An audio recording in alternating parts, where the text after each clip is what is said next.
How do we anchor our souls when waves of life threaten to shake us? When the dark, weary days do not dawn? When the constant emotional, physical pain won't cease? When we find no hope of finding a placement when you have lost your job?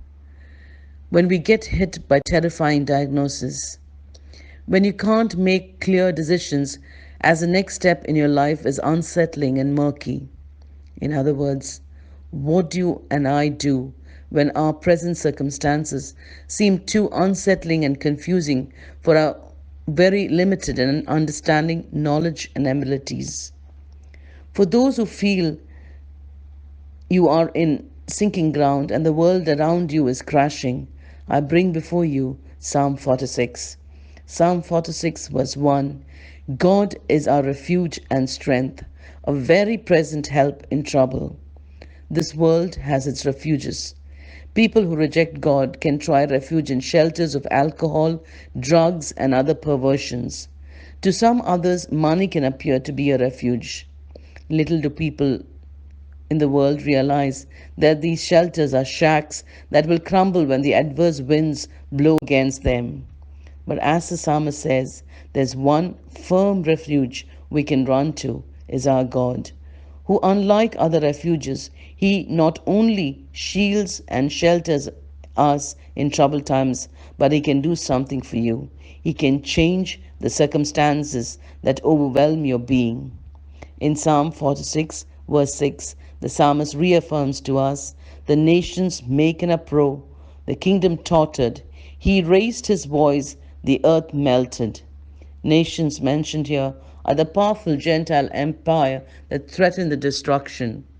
Like ravenous wolves, they are circling the holy city to devour the people of God. Notice the word uproar. Evil powers are breathing their threats against God's people. They are ready to inflict great damage upon them. Aren't we surrounded too by such threatening dangers? What does the psalmist, when nations uproar and kingdom totters, say? He says, God raises his voice. Psalm 2, verse 1 reads, why are the nations in an uproar and the people devising a vain thing? This image describes a cosmic conspiracy against God himself. How does God respond to this revolt against him? He who sits in the heaven laughs. Verse 4.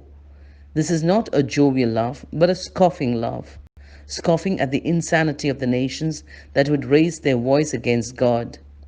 Whenever God raised his voice, he decimates whatever evil men are conspiring. No power is greater than God's power. 1 Corinthians 1 verse 25 reads, the foolish plan of God is wiser than the wisest of human plans, and God's weakness is stronger than the greatest of human strength. How grateful we should be that the voice of God remains stronger than the uproar of any men or nations. He commands every dark circumstance to work together for our good. Romans 8:28. Let us treasure this comforting truth of divine sovereignty in our hearts. May we meditate on God's supreme authority over all men and nations.